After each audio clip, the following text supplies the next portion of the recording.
Welcome to the InnoGuide Podcast, where we share the works of authors and mentors to guide innovation.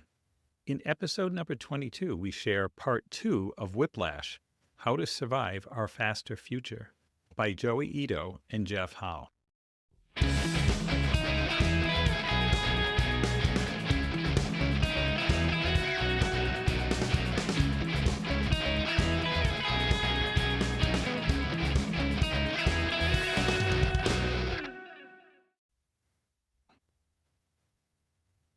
In part 1, we discussed how innovation is moving faster than ever, and clinging to outdated systems will leave us in the dust. Crowdsourced solutions emerged to help the Japanese map radiation zones after the Fukushima power plant accident, and emergent systems led to the Arab Spring, highlighting the value of adaptability and curiosity. The authors also explore principles like learning over education and compass over maps, to show how flexible, risk-taking mindsets are essential to build resilience and thrive in a rapidly changing world. The previous episode, Part 1, covered chapters 1 through 4. Today we're starting with Chapter 5. I love this story about disobedience. And one of the quotes that he's got here, I'll just share this in advance. The stories here highlight a crucial truth. Innovation thrives on disobedience. Creativity doesn't come from following the rules, it comes from breaking them. Thomas Kuhn, in The Structure of Scientific Revolutions, showed us that new paradigms emerge when someone challenges the status quo. No one ever won a Nobel Prize by doing what they were told. Here's a story about disobedience. Yes, how disobedience, breaking the rules, has been the driving force behind some of the greatest innovations in history. It's not compliance that sparks creativity, it's the freedom to explore, question, and sometimes outright defy authority. Let's go into a few examples that prove this point. Back in 1926, Charles Stein at DuPont had this radical idea: fund pure scientific research without worrying about immediate commercial results. Crazy, right? At the time, corporate R&D wasn't even a thing. Stein convinced DuPont's executives to let scientists like Wallace Carothers work on fundamental research, and Carothers ended up making groundbreaking discoveries about polymers. His work eventually led to the invention of nylon, which became a massive success. Think 800,000 pairs of nylon stockings sold on the first day alone. But here's the kicker: Carothers didn't follow orders blindly. Even when his new boss, Elmer Bolton, pushed for more commercially focused research, Carothers kept pursuing his own ideas, and that's how nylon was born. So let's talk about Dick Drew at 3M in the 1920s. He was supposed to be working on sandpaper, but instead he got curious about making a better masking tape after seeing frustrated auto workers struggle with the existing stuff. His boss told him to stop, but Drew didn't listen. Instead, he bent the rules, using clever workarounds to fund his project. The result? He invented masking tape and later Scotch tape, transforming 3M from a sandpaper company into a global innovation powerhouse. His boss eventually embraced his rebellious spirit, creating a policy that basically said, if someone's passionate and dedicated, leave them alone. Which leads to the paragraph I read earlier, that these stories highlight a crucial truth: innovation thrives on disobedience. Creativity doesn't come from following the rules, it comes from breaking them. And again, no one ever won a Nobel Prize by doing what they were told. What's really interesting about Dick Drew at 3M, he was supposed to be working on sandpaper, so he asked if he could buy a machine to test pressure-sensitive adhesives. He had an idea for pressure-sensitive adhesives, which is what Scotch tape is. It's what all adhesives are that we use today that come on a roll. And his boss said, no, go back to work. Go back to your sandpaper job, inventing new sandpapers. And he couldn't let it go. So while he was working at 3M, the sandpaper-only company, not the sticky tape company, he was able to sign off on $99 purchases, but he couldn't sign off on a $2,500 purchase. So he generated enough $99 purchases to buy the $2,500 machine. When the machine came in, he tested his theory, and it worked. And 3M, they still might make sandpaper, but we know 3M as an adhesive company. And they were wise enough to decide that if someone was passionate and dedicated, leave them alone.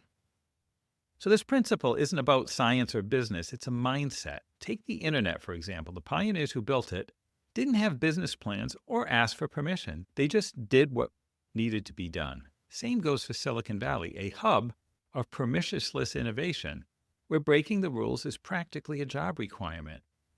This culture of creative disobedience is deeply threatening to the traditional hierarchical organizations. They want order, predictability, and compliance. Yet, even in the world of cryptography and digital currencies, this rebellious spirit shines through. Take Austin Hill, for example. He started out as a teenage scammer, but had a wake-up call that led him to focus on making the world a better place. He co-founded one of Montreal's first ISPs, creating a groundbreaking online privacy company, and later joined Blockstream to push the boundaries of Bitcoin technology. Sure, he's faced criticism. What innovator hasn't? But his work embodies the principles of disobedience over compliance. It isn't just about individuals. It's about creating systems that encourage this kind of thinking. At places like MIT's Media Lab, the focus is not on following rules, but on breaking them in productive ways. They celebrate failure because it leads to breakthroughs. As Timothy Leary said, think for yourself and question authority. The bottom line, if we want to foster creativity and innovation, we need to embrace disobedience. It's not about being reckless. It's about challenging the status quo, asking the hard questions, and refusing to settle for good enough, in quotes.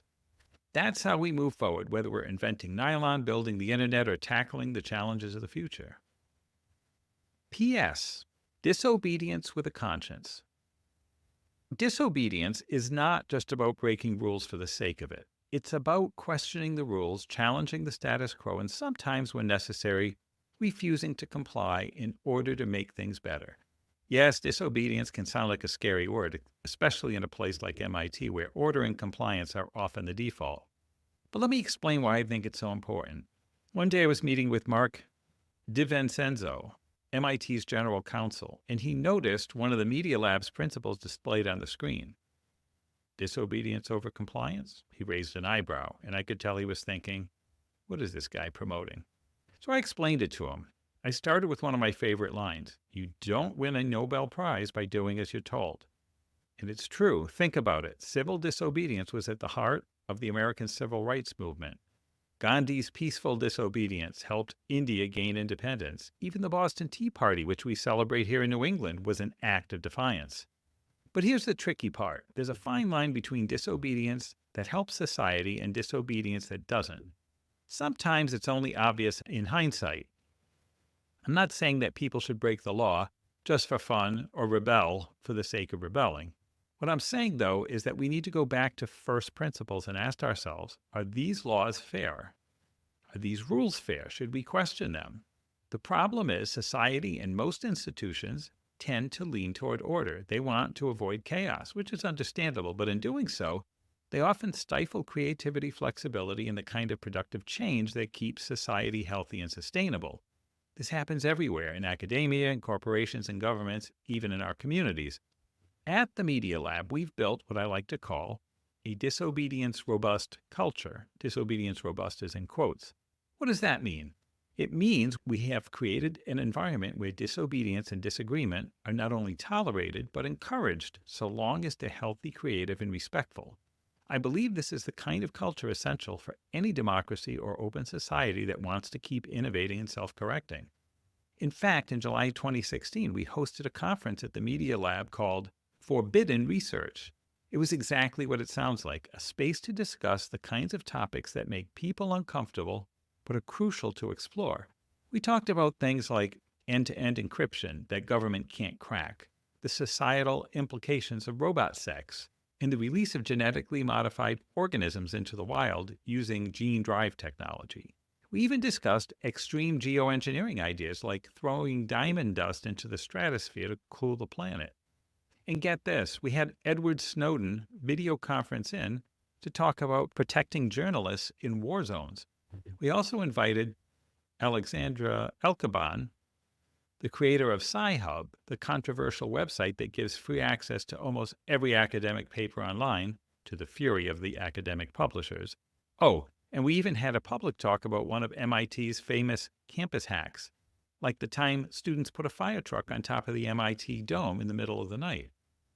At the conference, we also announced something I'm really proud of: the $250,000 Disobedience Prize, funded by Reid Hoffman. It's awarded to individuals or groups who engage in what we call excellent disobedience, acts of defiance that benefit society. Now, I'll admit some senior MIT faculty told me the conference made them uncomfortable, but they also said they were glad the discussions were rigorous and serious. They agreed with me that MIT is one of the few places in the world where we can have these kinds of conversations in an academic setting with a straight face. And honestly, that's the role of institutions like MIT, to create space for these discussions and this kind of research. It's what being disobedience robust is all about. So when I say disobedience over compliance, I'm not talking about chaos or anarchy. I'm talking about the kind of thoughtful, principled disobedience that challenges unfair systems, sparks innovation, and ultimately makes the world a better place. Chapter 6, Practice Over Theory. Let me start with a simple truth. In theory, there's no difference between theory and practice. In practice, there is.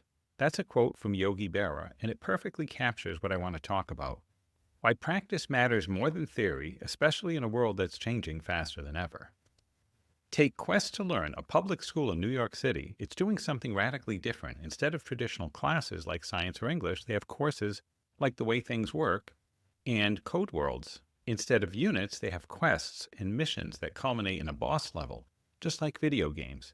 And the idea isn't to turn out a generation of game designers, it's to teach kids 21st century skills like collaboration, problem solving, and creativity. For example, Dominic, an 11-year-old student, was presenting his video game to his classmates during a crit session.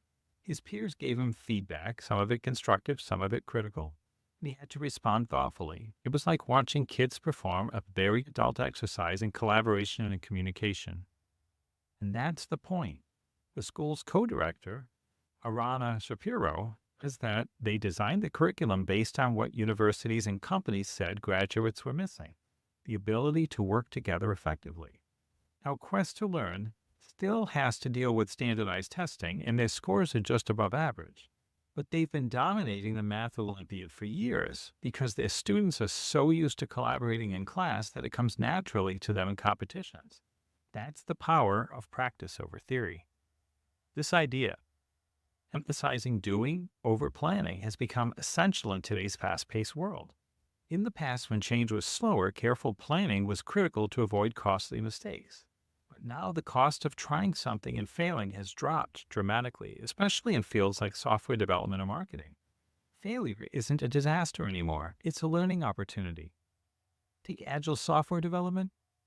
It's all about starting quickly, delivering early, and adapting as you go. Compare that to the old way of doing things, where you'd spend months or years planning every detail before launching into a product. The old approach made sense when failure was expensive, like when you were building a factory or designing a nuclear reactor. But today, in many industries, it's cheaper to try something, fail, and iterate than to spend forever planning. Even high-stakes projects, there's value in practice over theory. During World War II, when DuPont engineers were designing the world's first plutonium production reactor, physicist Enrico Fermi suggested they build a quick prototype to see what didn't work and then fix it. Engineers couldn't do that because of resource constraints, but Fermi's point still stands. Sometimes you learn more by doing than by planning. At the Media Lab, we've embraced this philosophy. Students often go from idea to prototype in hours, not weeks. Advanced fabrication tools and open source software have made it so cheap to experiment that it's often faster and cheaper to build something than to debate whether it's worth building. Many organizations still spend more time rejecting proposals than it would cost to just try them out. This approach, letting people learn by doing, also encourages collaboration and experimentation across disciplines. Google's famous 20% time, where employees can work on side projects, is a great example. It's not just a morale booster, it's a way to generate innovative ideas. Some of Google's most successful products came out of this program. Gmail is one of them. The same principle applies to education. Tools like Scratch, programming language for kids, let students learn coding by creating projects that interest them. It's not just about teaching kids to code so they can get jobs as programmers, although That's a nice bonus. It's about teaching them to think creatively and solve problems. As Mitch Resnick, one of Scratch's creators, puts it, we don't teach kids to write because we want them to become novelists. We teach writing because it helps them learn. Coding is the same. It's a tool for thinking. But schools that need Scratch the most, the underfunded public schools, are often the least equipped to use them.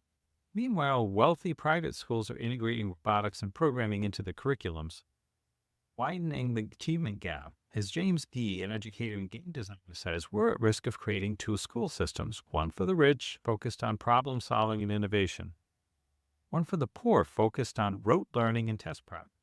It isn't just about education, it's about privilege. In the digital age, privilege means having the tools and skills to create, not just to consume. If we want to prepare all students for the future, we need to make tools like Scratch available in every school, not just the elite ones. At the Media Lab, we've always believed in learning through doing. When the lab was founded, it broke all the rules. Instead of traditional classes, students learn by working on projects. This hands-on approach has been incredibly effective because it mirrors how people actually learn in the real world. Research shows that learning out of context, like memorizing facts from a textbook, is much harder than learning by doing, yet our education system still emphasizes rote learning and standardized tests, even though employers consistently say they value creativity, collaboration, and passion. The truth is that creativity is becoming more important than ever. As robots and AI take over repetitive tasks, the jobs in the future will require human creativity and emotional intelligence. But here's the irony. Financial pressures and rewards, which can motivate people to solve straightforward problems, actually slow them down when it comes to creative thinking. That's where play comes in. Play isn't just for kids. It's a powerful tool for imagining new possibilities and solving complex problems. That's really an interesting statement. I'm going to read it again. The irony is this: the financial pressures and rewards, which we have at work all the time, which can motivate people to solve straightforward problems, slow them down when it comes to creative thinking. So we got to be careful with our rewards to make sure we're rewarding the right thing and we're allowing people to have enough space to do their creative thinking and solving complex problems. So why are we still trying to turn students into obedient, predictable workers for a factory system that no longer exists here? Instead, we should be amplifying the messy, creative, emotional nature of human beings. That's what will set us apart in a world where we'll be working alongside AI robots. In the end, it's not about education, it's about learning. Education is something that's done to you. Learning is something you do for yourself. A learning-oriented system values students' interests and gives them the tools to explore those interests. It's about teaching people how to learn, not just what to learn. And that's the kind of system we need if we want to prepare people for a future that's constantly changing. P.S. When theory fails. Here's a story about how too much theory and not enough practice can go terribly wrong. Picture this. It's 1347, and a ship arrives in the Sicilian port of the Siena. On board is an invisible killer, Yersinia pestis, the bacteria responsible for the bubonic plague. Within a year, the plague has swept across Europe, killing half the population in many cities. People are terrified, desperate for answers. And they turn to the experts of the time, the faculty of the University of Paris, one of the most prestigious medical schools in the world. These scholars worked hard to figure out what was causing this great mortality. The conclusion: a planetary conjunction in 1345, Mars, Jupiter, and Saturn aligning in Aquarius, had corrupted the air, spreading disease. They also warned that people with, quote, hot and moist bodies, or those who indulged in too much exercise, sex, or bathing, were especially at risk. Now, with the benefit of hindsight, this sounds ridiculous. But by the standards of their time, this was a serious, well-reasoned piece of scholarship. The University of Paris report was based on the best theories available, drawing on the works of Aristotle, Hippocrates, and Albertus Magnus. The problem wasn't that they weren't trying, it's that they were trapped in a system of thought that relied entirely on theory, with no room for direct observation or empirical evidence. They didn't know about bacteria. The microscope wouldn't be invented for another 300 years. and they didn't understand the role of rats and fleas in spreading the disease. Their theories were coherent, but they were also completely wrong. So we could laugh at their mistakes, but are we really so different today? Here's a more recent example. 1996, a physicist named Alan Sokal pulled off one of the most famous academic hoaxes of all time. He submitted a paper to Social Text, a respected journal in cultural studies, and the paper argued that quantum physics was a social and linguistic construct. It sounded impressive, and the editors published it. Here's the catch. The paper was total nonsense. Sokal later revealed it was an experiment to see if the journal would publish something that sounded good but was full of meaningless jargon. And they did. The paper was a mismatch of quotes from postmodern theorists and sprinkled with buzzwords like nonlinearity and flux. There was no logical argument, just a lot of name-dropping and vague assertions. It wasn't exactly wrong. It made sense within the self-contained world of postmodern theory, but it was utterly useless. Both of these examples, the plague treatise and so-called hoax, show what happens when theory runs wild without being grounded in practice. Theory is incredibly important. It's been the foundation of so much progress over the last century and a half, but theory on its own can be seductive and dangerous. It can trap us in systems of thought that seemed coherent, but don't reflect any reality. The key is balance. Practice must inform theory, just as theory must inform practice. This is especially true in a world that's changing as rapidly as ours. In the years ahead, we're going to face scientific discoveries that challenge some of our most deeply held beliefs. When that happens, we need to stay open to evidence and avoid falling into the same trap as the scholars of the Middle Ages, clinging to a beautiful, coherent theory that just happens to be wrong. Along these lines is a doctor, Dr. Robert Lufkin, who is a teacher at a medical school. He wrote a book entitled Lies I Taught in Medical School. Each semester when he starts his course, he tells his students, half of what I'm teaching you is a lie. When the students ask, well, which half? He replies, we don't know which half, but over time you'll discover half the things I taught you here were not exactly true. So we fall into the same trap as the scholars of the Middle Ages. It's important that practice informs theory. Diversity over ability. Let's talk about something that's often overlooked but incredibly powerful, diversity. Not just diversity in the way we usually think about it, like race, gender, or background, but diversity of thought, experience, and perspective. Turns out that when you prioritize diversity over traditional measures of ability, you can solve problems in ways that no one thought possible. Let me show you what I mean. In 2011, a group of scientists made a breakthrough in mapping the structure of an enzyme used by retroviruses like HIV. But here is a twist. One of the contributors wasn't a scientist at all. It was a group of video gamers called the Fold-It Void Crushers.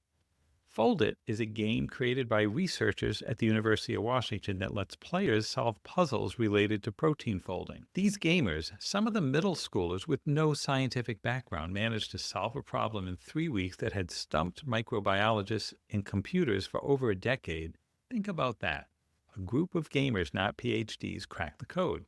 And this wasn't a one-off. Fold-It has continued to produce accurate models for other complex enzymes, and its success has inspired similar projects. For example, Eterna, another game, lets players design synthetic RNA molecules.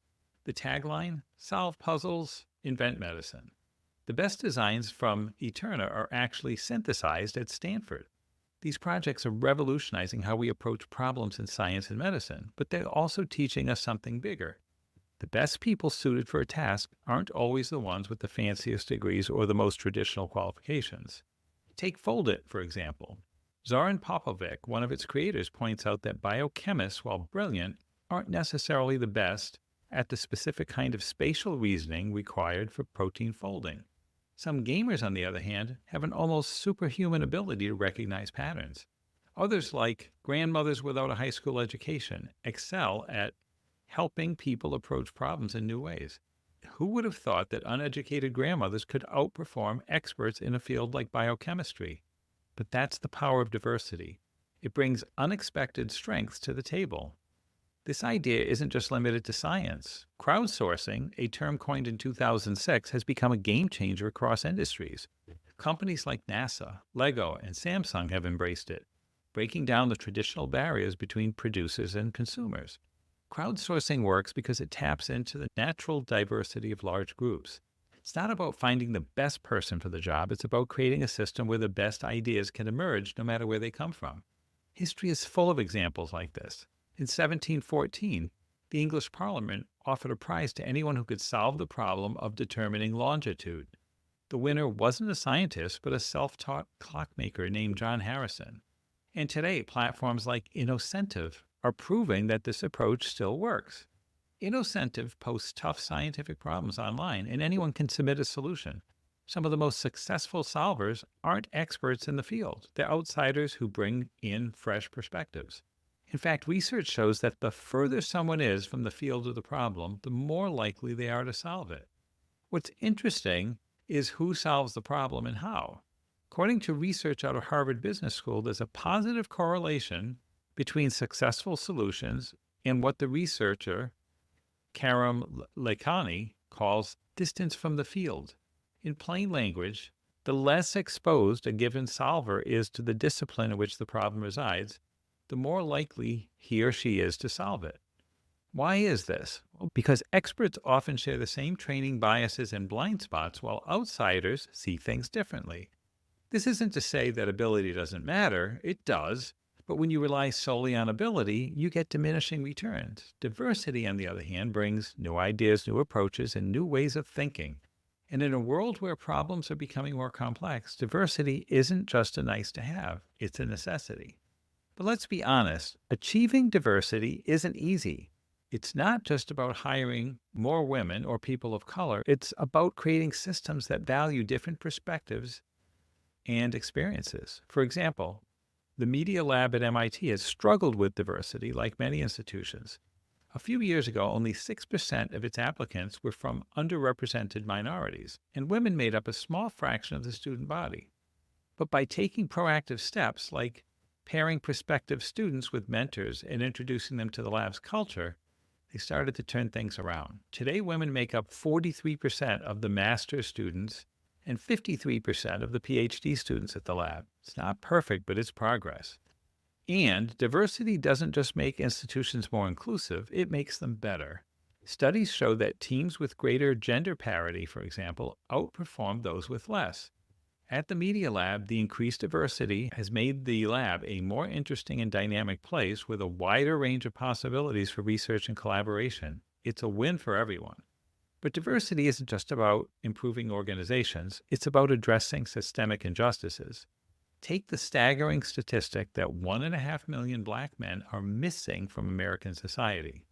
Many are in prison, many more have died from preventable causes like heart disease, diabetes, and homicide. This loss devastates communities, creating a vicious cycle of poverty, violence, and despair. And it's not just a coincidence. It's the result of policies and systems that have marginalized Black Americans for generations. For example, between 1934 and 1962, 98% of federally backed home loans went to white families, creating a massive racial wealth gap that persists to this day. We can't ignore these injustices. As Martin Luther King Jr. famously said, "The arc of the moral universe is long, but it bends towards justice. But that arc doesn't bend on its own. It takes effort. It takes recognizing that diversity isn't just about fairness. It's about creating a better, more just society for everyone." So what's the takeaway? Diversity over ability isn't just a slogan, it's a strategy. It's about recognizing that the best solutions often come from the most unexpected places. It's about creating systems that value different perspectives and experiences, and it's about understanding that justice and progress go hand in hand. Whether we're solving scientific problems, building companies, or addressing systemic inequalities, diversity is the key to unlocking our full potential. P.S.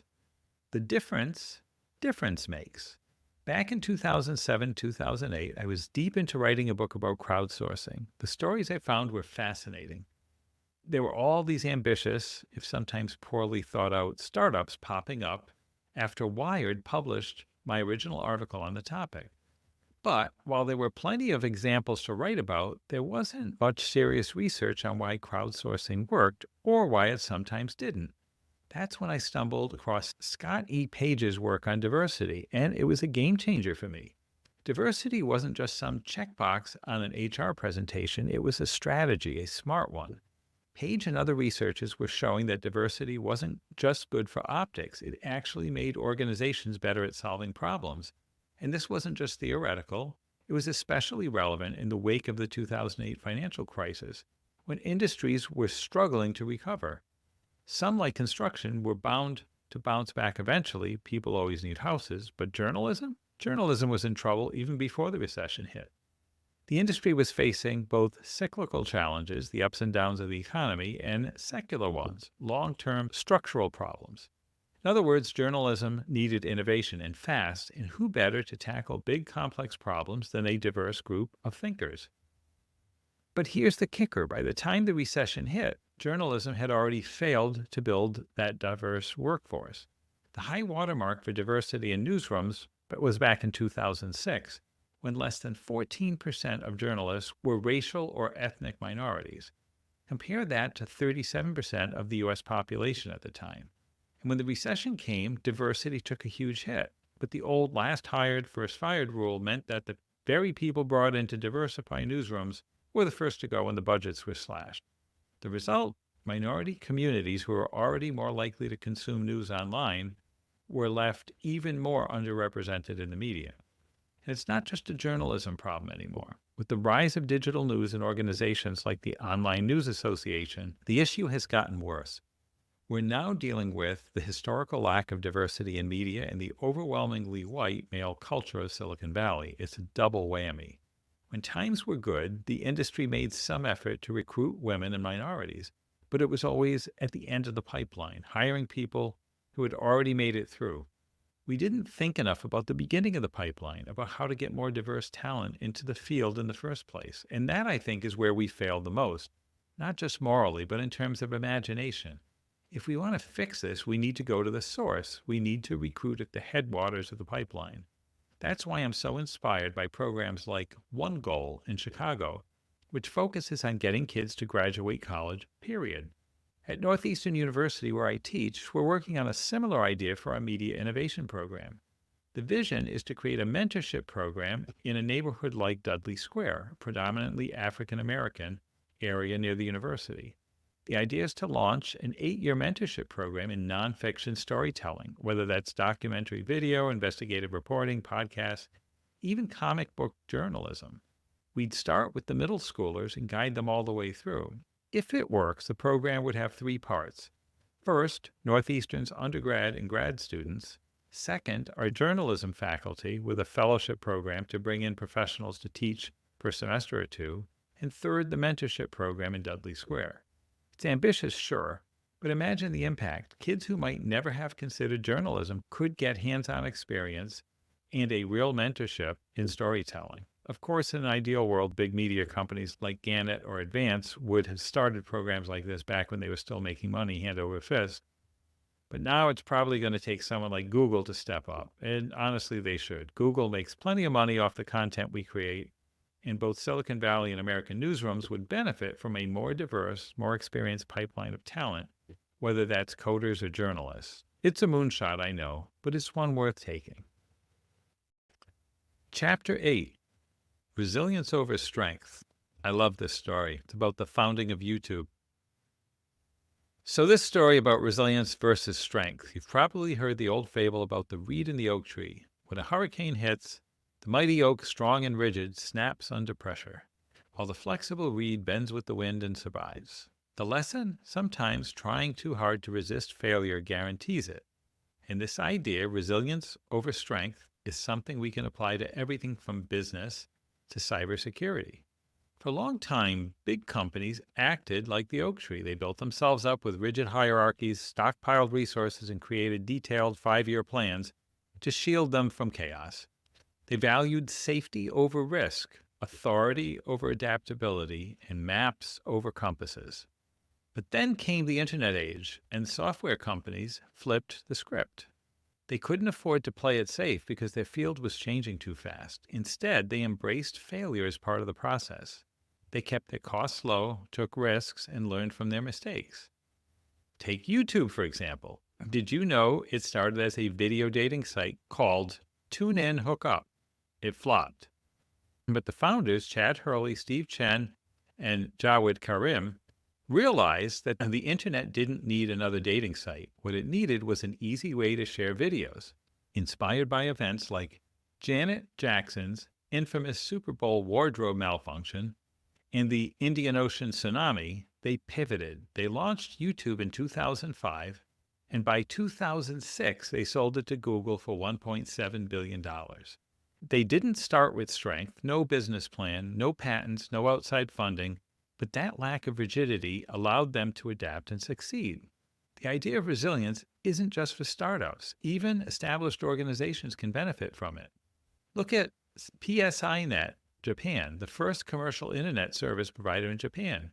It started in a bathroom, literally. The equipment was old and often broken, and when the server overheated, they had to blow on it to keep it running.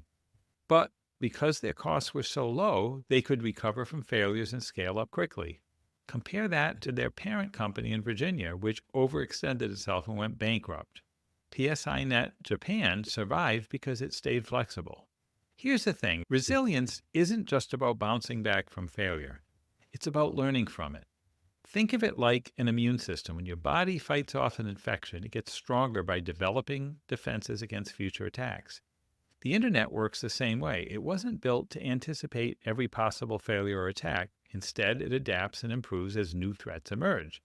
This approach has made it incredibly resilient, even as the cost of attacks has risen. But here's where things get tricky. Sometimes organizations focus so much on building strong defenses that they forget to stay flexible. Perfect example of this is the Maginot Line, the massive fortification France built after World War I to keep Germany out. It was an engineering marvel, impenetrable, they said. But when World War II came, the Germans just went around it. The Maginot Line didn't fail physically. It failed because the people who built it couldn't imagine a different kind of attack. That's the danger of relying on strength without resilience. Now, let's talk about cybersecurity. One of the most fascinating examples of resilience versus strength is Stuxnet, the malware that targeted Iran's nuclear facilities. Stuxnet was a masterpiece of deception. It infiltrated air-gapped systems which aren't connected to the internet and sabotaged centrifuges used for uranium enrichment. It even faked the data being sent back to operators so they wouldn't notice anything was wrong. By the time Iran figured it out, Stuxnet had destroyed nearly 1,000 centrifuges and set their nuclear program back years. The problem: Iran's systems were built like the Maginot Line, strong but inflexible. Once Stuxnet got past the first line of defense, there was nothing to stop it. This isn't just a problem for Iran. The entire field of cybersecurity is littered with Maginot Lines. We keep building stronger walls, but hackers always find a way through, and the truth is they only need to succeed once. While defenders have to protect everything all the time. It's an unfair game. That's why resilience is so important. Instead of trying to build an unbreakable wall, we need systems that can adapt, recover, and keep functioning even during an attack. One way to do this is by learning from biology. Our immune system is a masterclass in resilience. It doesn't try to prevent every single infection. It can't. Instead, it focuses on identifying threats, responding quickly, and adapting to new challenges. Cybersecurity could benefit from the same approach. For example, researchers have used agent-based modeling to simulate complex systems like ecosystems or the human immune system. These models show how selfish adaptive behavior can lead to tipping points, both good and bad. The key takeaway: resilient systems don't just survive attacks, they learn and improve because of them. Here's the catch, though. The tech industry isn't great at resilience. It thrives on homogeneity, churning out identical hardware and software. That's great for efficiency, but it's a nightmare for security. If one system is vulnerable, then they're all vulnerable. Imagine if every immune system in the world worked the same way. One virus could wipe us all out. To build resilience, we need diversity, adaptability, and the ability to operate even under attack. The stakes are high. Cyber attacks are becoming more frequent and more sophisticated. In 2013 alone, 800 million credit card numbers were stolen, 3 times the number from the year before. And it's not just individuals at risk. Banks, energy companies, even the national infrastructure are under constant threat. The financial industry has even warned that a major cyber attack could trigger a global economic crisis.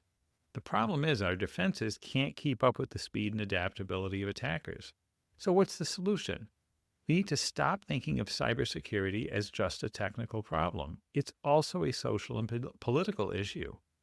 And we need to embrace the idea that failure is inevitable. Instead of trying to prevent every attack, we should focus on limiting the damage and recovering quickly. It's about playing the long game, building systems that can adapt and thrive in a constantly changing environment. In the end, resilience isn't just a strategy, it's a mindset. It's about accepting that failure will happen and using it as an opportunity to grow stronger. Whether we're talking about businesses, cybersecurity, or even life in general, the lesson here is the same. Be the reed, not the oat. P.S. Making peace with chaos, or expecting the unexpected. Let me tell you a personal story to explain why I think true resilience, is about making peace with chaos and learning to expect the unexpected. I grew up valuing strength. My dad wasn't exactly the Marlboro man, but he spent summers shooting coyotes on a wheat ranch, and he set a pretty stern example. I was raised to believe in digging in, standing firm, and pushing through. Life has a way of teaching you lessons, and for me that lesson came through my son, Finn. In January 2008, when Finn was just 4 months old, he was diagnosed with global developmental delays. At the time, he couldn't hold up his head, he wasn't gaining weight, and his expressionless demeanor worried the doctors. Fast forward to today. Finn is almost 9. He faces a range of challenges, including autism, but he's also full of surprises. He doesn't speak much, but he's developed this incredible vocabulary of laughs, giggles, and shrieks that light up a room. He's great at headstands and a master strategist in water fights. But Finn's greatest talent? Disrupting the family status quo. With Finn, I never know what's coming. One moment we're at home, and the next we're rushing to the ER or running up and down the aisles of the grocery store because that's what he needs. He's a complex, chaotic system all on his own, and he's taught me something profound. My old instincts, digging in, trying to win, pushing through, they don't work. In fact, they backfire. I've learned the only way to succeed is to let go of the idea of winning or losing. Life isn't a competition. It's just a series of events unfolding, and the only thing I can control is how I respond to them. So what does this have to do with business or technology? Well, quite a bit, actually. I spent years covering the music and newspaper industries for Wired during the chaotic 2000s, and I saw firsthand how industries that clung to an old idea of strength and control crumbled under the weight of change. Resilience isn't about predicting the future or trying to control it. It's about accepting that you can't predict what's next and instead focusing on situational awareness, being ready to adapt to whatever comes your way. With Finn, that means understanding that when he rubs his fist against his cheek, it doesn't mean, let's go home after you finish shopping, Dad. It means, home now. For the music industry, it meant realizing that the internet wasn't a threat to neutralize, but an opportunity to embrace. Unfortunately, they didn't figure that out in time. Print media watched the music industry collapse and then made the exact same mistakes. They didn't invest in innovation when times were good, and when profits dried up, they were left scrambling. The music and news industries are small enough to be cautionary tales, but what happens when massive technological change disrupts fields like law, medicine, or energy? It's already starting. And if this book is for anyone, it's for the people who are ready to make the hard decisions and embrace a new strategy, one that's less about winning and power and more about thriving in an unpredictable world. Finn has taught me that acceptance is its own kind of courage. It's not about giving up. It's about letting go of the illusion of control and finding strength and flexibility. That's the kind of resilience we all need to navigate the chaos ahead. Chapter 9, Systems over Objects. Let me tell you about a shift in thinking that's changing the way we solve problems. It's the idea of focusing on systems over objects. It's about looking beyond individual products or solutions and understanding how they fit into the bigger picture, the networks, the communities, and the environments they interact with. This approach is at the heart of the work we do at the MIT Media Lab, and it's a principle that's becoming increasingly important in today's world. The Media Lab is a unique place. Sure, it's full of brilliant minds, artists, engineers, scientists, but what really sets it apart is its culture. Here we value bold experimentation, original thinking, and extreme ambition. It's a place for misfit toys, as we like to say, where people who don't quite fit into traditional academic molds can thrive. One of the people who embodies this spirit is Ed Boyden, a neuroscientist who's tackling one of the most complex systems at all, the human brain. There's a story about Ed that perfectly captures his approach. At the World Economic Forum, surrounded by some of the world's most powerful people, he stood up at a dinner, introduced himself by saying, "My name is Ed Boyden. I'm solving the brain." Then he sat back down. It wasn't arrogance. It was just the truth. Ed's work has been instrumental in helping us understand the brain, not as a static object, but as a dynamic, interconnected system. His lab doesn't just study the brain, they build tools to explore it, like optogenetics, a groundbreaking technique that uses light to control neurons. This innovation has revolutionized neuroscience and opened up possibilities for treating conditions like Parkinson's, epilepsy, and even blindness. But Ed's work isn't just about the brain. It's a model for how we should approach all complex problems. Whether it's understanding climate change, building resilient financial systems, or designing self-driving cars, the challenges we face today are fundamentally different than those of the past. They're not moonshots where we apply known principles to achieve a specific goal. Instead, they require us to understand and work within complex systems where everything is interconnected and constantly changing. This is where the distinction between interdisciplinary and anti-disciplinary approaches comes in. Interdisciplinary work brings together experts from different fields to collaborate, like physicists and biologists working on cellular physiology. But antidisciplinary work goes further. It breaks down the boundaries between disciplines entirely. Ed calls this omnidisciplinary thinking, and it's essential for tackling the kinds of problems we face today. Let me give you an example of how this plays out in practice. A few years ago, the Media Lab launched a project in Detroit to address some of the city's challenges. Initially, the team focused on streetlights, which had been stripped of wiring and left many neighborhoods in darkness. They started designing photovoltaic systems to provide light, but after talking to the community, they realized the real issue wasn't just the lack of lighting, it was the sense of isolation and insecurity that came with it. So they shifted gears. They worked with local kids to build wearable lights using flashlights from liquor stores.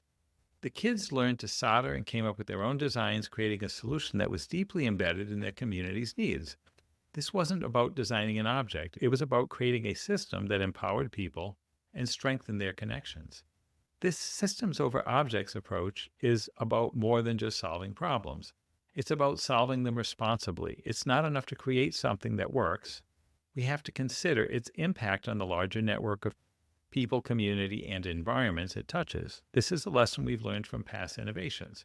For example, Henry Ford's Model T was a marvel of industrial design, cheap, durable, and practical. But it was also rigid. When consumer preferences changed, Ford had to completely retool to create the Model A. Today, with advances in digital and manufacturing technologies, we can create more flexible, user-driven solutions that adapt to changing needs in real time. One way to do this is through co-design, where users are directly involved in the design process. Instead of designing for people, we design with them. This approach creates solutions that are deeply rooted in the systems they're meant to serve, making them more resilient and responsive. It's a far cry from the old industrial model, where products were designed for mass production and profit, with little regard to their broader impact. Take Google's self-driving car, for instance. It's not just a car, it's part of a larger system. The sensors and software are designed to integrate with existing road infrastructure and address real-world problems like drunk driving and mobility challenges. This isn't about creating an expensive toy, it's about making a meaningful difference in people's lives. At the Media Lab, we're embracing this systems-based approach in everything we do. We're moving away from being a container for innovative ideas and toward being a platform that connects with the global community.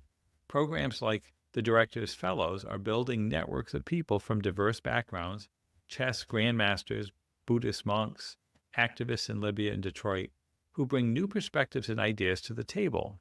By focusing on relationships and networks rather than just objects, we're creating a foundation for innovation that's more inclusive, adaptable, and impactful.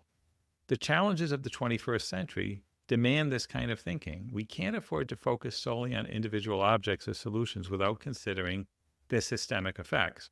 Whether we're designing technology, addressing social issues, or tackling global challenges, we need to think in terms of systems.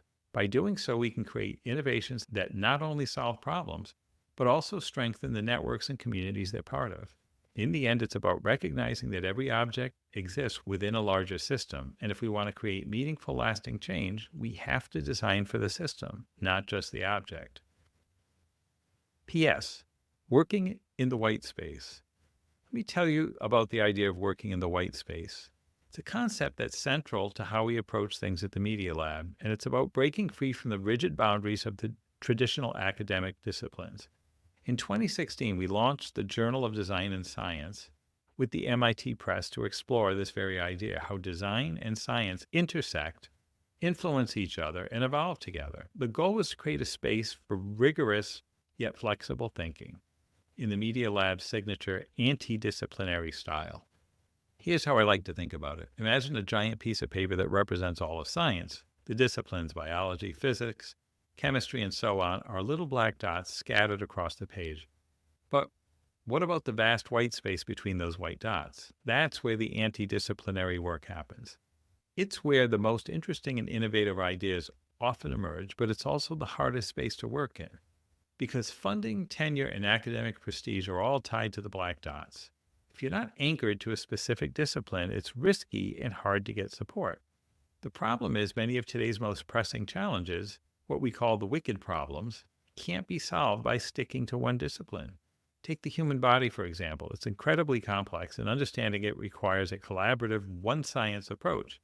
But instead, we're stuck in many sciences, with researchers siloed in their own fields, speaking different languages, and often not even realize they're working on the same problem. It's inefficient and it slows progress. That's why the white space is so important. It's less crowded, less competitive, often requires fewer resources to try bold, unconventional ideas.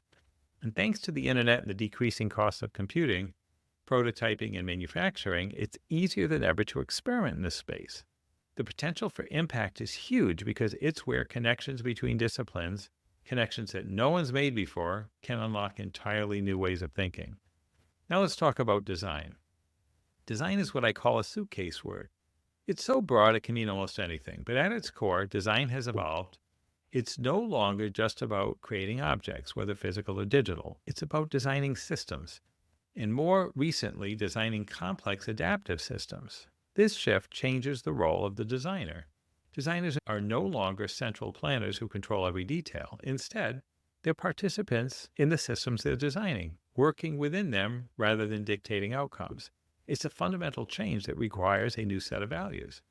Most design today is focused on making society work efficiently, whether it's for companies or governments, but this narrow focus often ignores the broader system we're part of, like the microbial systems that sustain life.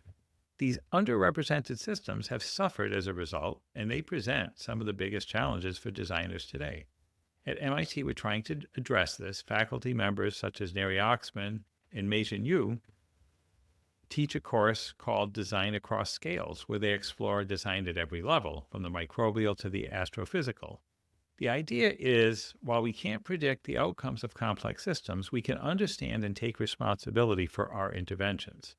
It's less like designing a robot or a car where you control every detail, and more like raising a child.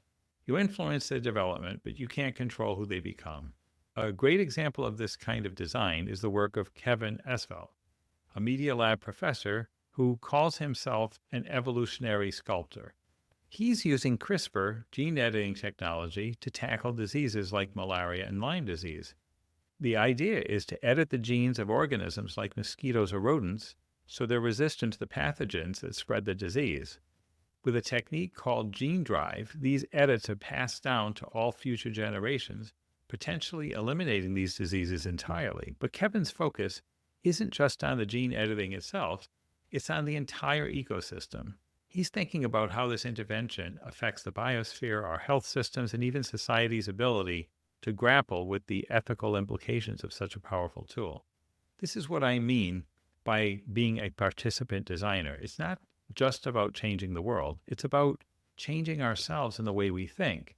By doing so, we can tackle problems that don't fit neatly into the current academic system. It's about redesigning our approach to science, design, and innovation so we can have a real impact on the world. The white space is where this kind of work happens. It's risky, yes, but it's also where the most exciting possibilities lie. If we're willing to step outside the black dots of traditional disciplines and embrace the uncertainty of the white space, we can create solutions that are not only innovative, but also deeply responsible and connected to the systems they're part of. Conclusion. Once you start recognizing patterns, you'll see them everywhere. Take evolution, for example. It doesn't happen in a smooth, steady line. Instead, it's all about long periods of stability, interrupted by bursts of dramatic change. A concept called punctuated equilibrium. The same thing happens in the games we play. Think of Julius Erving's iconic reverse layup in basketball, or Wayne Gretzky's redefining hockey as a team sport. These moments didn't just change the game, they evolved it. The board game Go offers even more striking examples. It's been around for over 2,500 years, and every so often a single move, called a Myoshu, changes the way the game is played for generations. These moves are so brilliant, so unexpected, they become legendary. And in March 2016, something extraordinary happened. Not one, but two potential Myoshu moves were made. Not by a human, but by a machine. So Go isn't just any game. Yes, it's often compared to chess, but it's both simpler and infinitely more complex. Chess is tactical, 99% of it according to one master. But Go, it's about intuition, creativity, and pattern recognition. The number of possible moves on a Go board is so vast, it dwarfs the number of atoms in the universe. It's not just a game, it's an art form, a blank canvas for strategy. For decades, this complexity made Go a hard problem for computers. Deep Blue, the IBM computer that beat chess grandmaster Garry Kasparov in 1997, relied on brute force, analyzing 200 million positions per second. Impressive, right? But even that kind of power couldn't handle Go. The possibilities were just too vast. For a computer to play Go at a high level seemed impossible until a French scientist, Rémy Coulomb, came up with a clever workaround. In 2006, he refined an algorithm called Monte Carlo tree search, which allowed computers to focus on the most promising moves instead of trying to calculate every possibility. This was a game changer, but even then, the best Go-playing programs still needed handicaps to compete with the top human players. Then came AlphaGo. In 2016, Google's DeepMind team revealed that their AI had quietly defeated a European Go champion, Fan Wei, in a 5-game match. The score, 5-0, no handicaps. This was a watershed moment, not just for Go, but for artificial intelligence. AlphaGo didn't just analyze past games, it taught itself by playing millions of matches against itself, learning and improving with each move. It was like watching a child prodigy grow up overnight.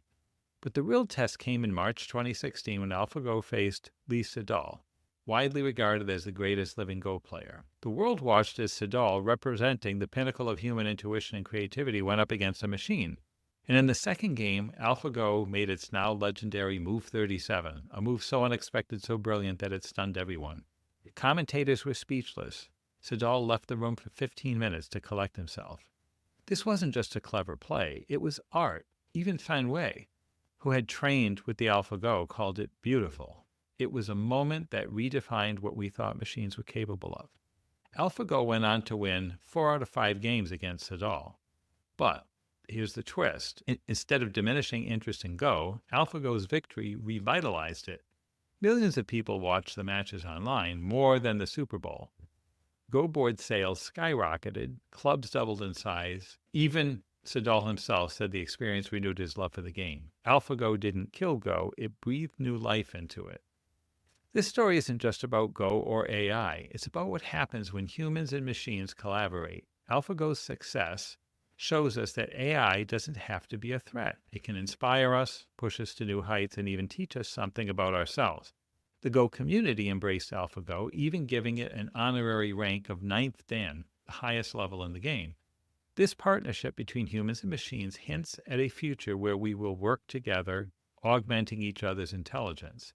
Of course, this raises big questions. What happens when the AI becomes more integrated into our lives, when it's not just playing games, but making decisions about parole, flying planes, or teaching our kids? How do we ensure these systems reflect our values and our ethics? Researchers like Lyad Rawan suggest a society-in-the-loop approach where social norms guide AI development. It's a promising idea, but it requires open dialogue and collaboration. And then there's the bigger picture. Some, like Ray Kurzweil, predict a singularity where machines surpass human intelligence, leading to rapid exponential change. Others, like Elon Musk, warn of a dystopian outcome where AI turns against us. But maybe the future isn't so black and white. Maybe it's about how we adapt to the new reality. After all, humans are incredibly adaptable. We've survived massive upheavals before, and we can do it again. The key is to embrace uncertainty. The world is changing faster than ever, and we can't predict what's coming. But that's okay. Instead of clinging to old ways of thinking, we need to build resilience, agility, and a willingness to learn from failure. The future isn't about controlling the chaos. It's about thriving within it.